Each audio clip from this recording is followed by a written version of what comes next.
The WHO wants to rule the world. Commentary.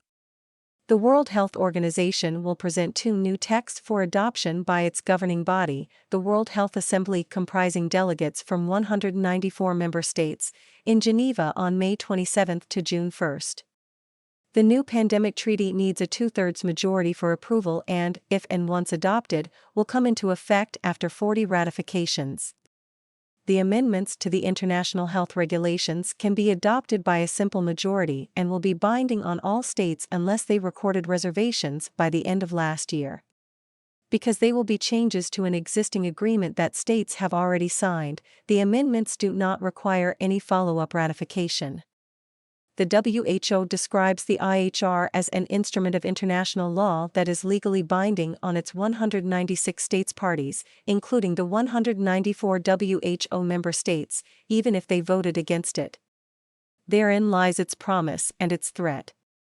The new regime will change the WHO from a technical advisory organization into a supranational public health authority exercising quasi-legislative and executive powers over states. Change the nature of the relationship between citizens, business enterprises, and governments domestically, and also between governments and other governments and the WHO internationally. And shift the locus of medical practice from the doctor-patient consultation in the clinic to public health bureaucrats in capital cities and WHO headquarters in Geneva and its 6 regional offices. From net zero to mass immigration and identity politics, the expertocracy elite is in alliance with the global technocratic elite against majority national sentiment. The COVID years gave the elites a valuable lesson in how to exercise effective social control, and they mean to apply it across all contentious issues. The changes to global health governance architecture must be understood in this light. It represents the transformation of the national security, administrative, and surveillance state into a globalized biosecurity state. But they are encountering pushback in Italy, the Netherlands, Germany, and most recently Ireland. We can but hope that the resistance will spread to rejecting the WHO power grab. Addressing the World Government Summit in Dubai on February 12, WHO Director General Tedros Adhanom Ghebreyesus attacked the litany of lies and conspiracy theories about the agreement that are utterly, completely, categorically false. The pandemic agreement will not give WHO any power over any state or any individual, for that matter. He insisted that critics are either uninformed or lying. Could it be instead that, relying on aides, he himself has either not read or not understood the draft? The alternative explanation for his spray at the critics is that he is gaslighting us all. The Gostin, Clock, and Finch paper. In the Hastings Center report Making the World Safer and Fairer in Pandemics, published on December 23, Lawrence Gostin, Kevin Clock, and Alexander Finch attempt to provide the justification to underpin the proposed new IHR and treaty instruments as transformative normative and financial reforms that could reimagine pandemic prevention, preparedness, and response. The 3 authors decry the voluntary compliance under the existing amorphous and unenforceable IHR regulations as a critical shortcoming. And they concede that while advocates have pressed for health-related human rights to be included in the pandemic agreement, the current draft does not do so.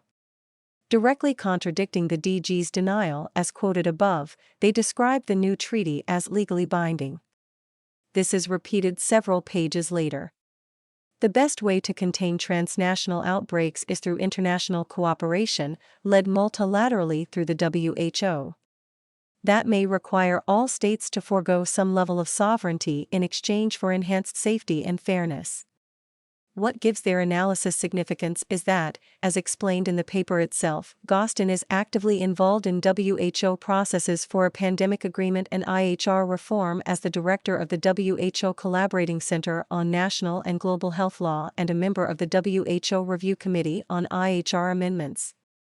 The WHO as the world's guidance and coordinating authority. The IHR amendments will expand the situations that constitute a public health emergency, grant the WHO additional emergency powers, and extend state duties to build core capacities of surveillance to detect, assess, notify, and report events that could constitute an emergency. Under the new accords, the WHO would function as the guidance and coordinating authority for the world. The DG will become more powerful than the UN Secretary General. The existing language of should is replaced in many places by the imperative shall of non-binding recommendations, with countries will undertake to follow the guidance. And full respect for the dignity, human rights and fundamental freedoms of persons will be changed to principles of equity and inclusivity, with different requirements for rich and poor countries, bleeding financial resources and pharmaceutical products from industrialist to developing countries. The WHO is first of all an international bureaucracy, and only secondly a collective body of medical and health experts. Its COVID performance was not among its finest.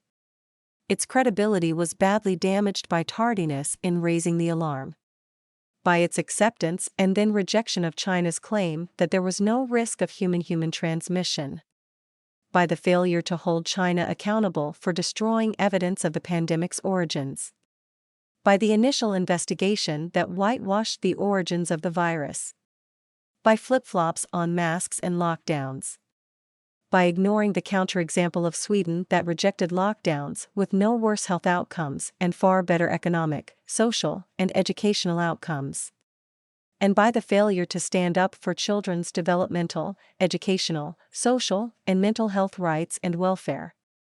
With a funding model where 87% of the budget comes from voluntary contributions from the rich countries and private donors like the Gates Foundation, and 77% is for activities specified by them, the WHO has effectively become a system of global public health patronage, write Ben and Molly Kingsley of the UK children's rights campaign group Us For Them. Human Rights Watch says the process has been disproportionately guided by corporate demands and the policy positions of high-income governments seeking to protect the power of private actors in health, including the pharmaceutical industry.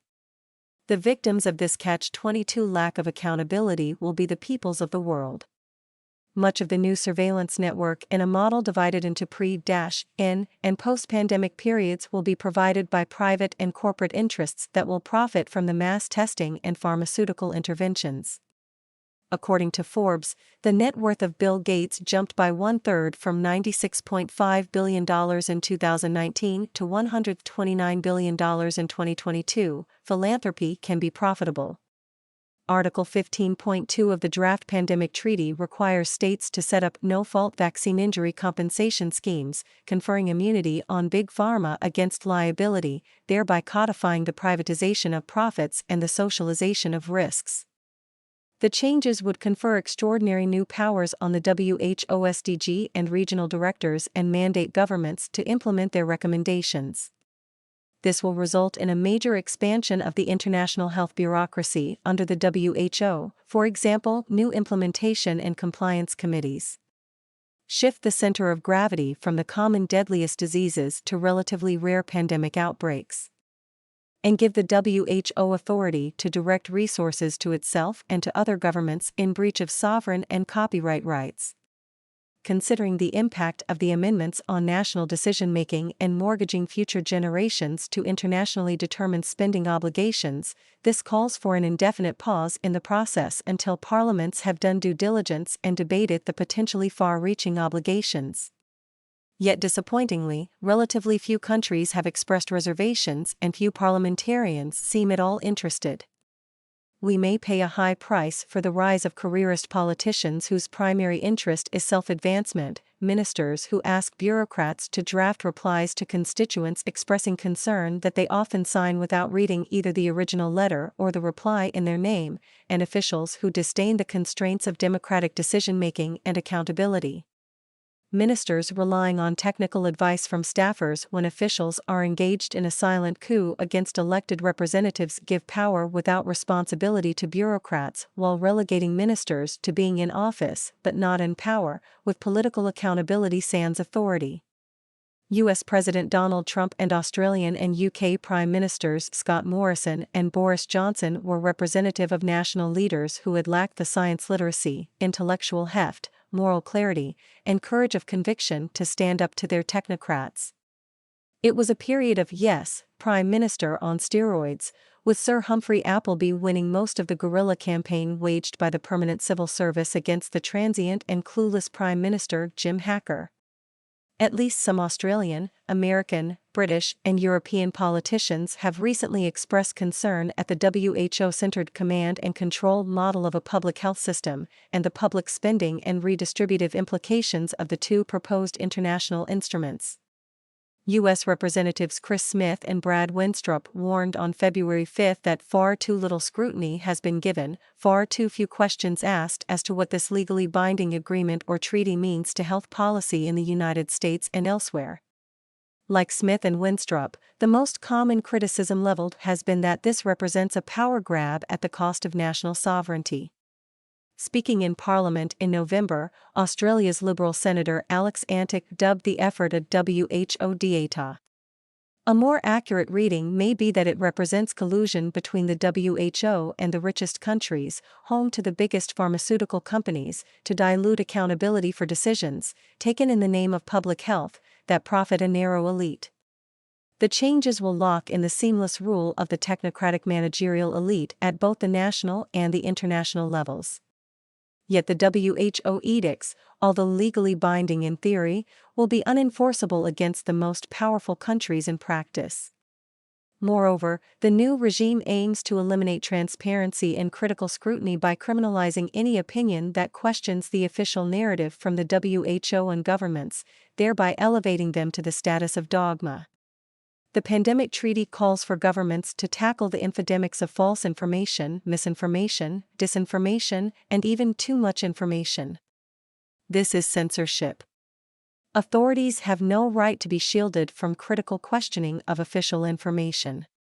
Freedom of information is a cornerstone of an open and resilient society and a key means to hold authorities to public scrutiny and accountability.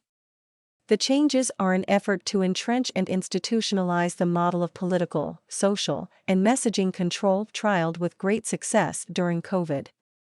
The foundational document of the international human rights regime is the 1948 Universal Declaration of Human Rights.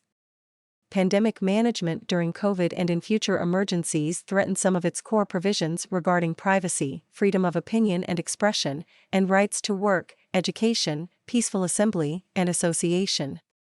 Worst of all, they will create a perverse incentive, the rise of an international bureaucracy whose defining purpose, existence, powers, and budgets will depend on more frequent declarations of actual or anticipated pandemic outbreaks. It is a basic axiom of politics that power that can be abused will be abused, someday, somewhere, by someone. The corollary holds that power once seized is seldom surrendered back voluntarily to the people. Lockdowns, mask and vaccine mandates, travel restrictions, and all the other shenanigans and theater of the COVID era will likely be repeated on whim. Professor Angus Dalgleish of London's St. George's Medical School warns that the WHO wants to inflict this incompetence on us all over again, but this time be in total control. COVID in the context of Africa's disease burden. In the Hastings Center report referred to earlier, Gostin, Klock, and Finch claim that lower-income countries experienced larger losses and longer-lasting economic setbacks. This is a casual elision that shifts the blame for harmful downstream effects away from lockdowns in the futile quest to eradicate the virus, to the virus itself. The chief damage to developing countries was caused by the worldwide shutdown of social life and economic activities and the drastic reduction in international trade. The discrete elision aroused my curiosity on the author's affiliations. It came as no surprise to read that they lead the O'Neill Institute, Foundation for the National Institutes of Health project on an international instrument for pandemic prevention and preparedness. Gostin et al. Grounded the urgency for the new accords in the claim that zoonotic pathogens are occurring with increasing frequency, enhancing the risk of new pandemics, and cite research to suggest a threefold increase in extreme pandemics over the next decade. In a report entitled Rational Policy Over Panic, published by Leeds University in February, a team that included our own David Bell subjected claims of increasing pandemic frequency and disease burden behind the drive to adopt the new treaty and amend the existing IHR to critical scrutiny. Specifically, they examined and found wanting a number of assumptions and several references in 8 G20, World Bank, and WHO policy documents. On the one hand, the reported increase in natural outbreaks is best explained by technologically more sophisticated diagnostic testing equipment, while the disease burden has been effectively reduced with improved surveillance, response mechanisms, and other public health interventions. Consequently, there is no real urgency to rush into the new accords. Instead, governments should take all the time they need to situate pandemic risk in the wider healthcare context and formulate policy tailored to the more accurate risk and interventions matrix. The lockdowns were responsible for reversals of decades' worth of gains in critical childhood immunizations. UNICEF and WHO estimate that 7.6 million African children under 5 missed out on vaccination in 2021 and another 11 million were underimmunized, making up over 40% of the underimmunized and missed children globally. How many quality-adjusted life years does that add up to, I wonder? But don't hold your breath that anyone will be held accountable for crimes against African children. Earlier this month, the Pan-African Epidemic and Pandemic Working Group argued that lockdowns were a class-based and unscientific instrument. It accused the WHO of trying to reintroduce classical Western colonialism through the back door in the form of the new Pandemic Treaty and the IHR amendments. Medical knowledge and innovations do not come solely from Western capitals and Geneva, but from people and groups who have captured the WHO agenda. Lockdowns had caused significant harm to low-income countries, the group said, yet the WHO wanted legal authority to compel member states to comply with its advice in future pandemics, including with respect to vaccine passports and border closures. Instead of bowing to health imperialism, it would be preferable for African countries to set their own priorities in alleviating the disease burden of their major killer diseases like cholera, malaria, and yellow fever. Europe and the United States, comprising a little under 10 and over 4% of world population, account for nearly 18 and 17%, respectively, of all COVID-related deaths in the world. By contrast, Asia, with nearly 60% of the world's people, accounts for 23% of all COVID-related deaths. Meantime, Africa, with more than 17% of global population, has recorded less than 4% of global COVID deaths. According to a report on the continent's disease burden published last year by the WHO Regional Office for Africa, Africa's leading causes of death in 2021 were malaria, tuberculosis, and HIV/AIDS. The report does not provide the numbers for diarrheal deaths for Africa. There are 1.6 million such deaths globally per year, including 440,000 children under 5. And we know that most diarrheal deaths occur in Africa and South Asia.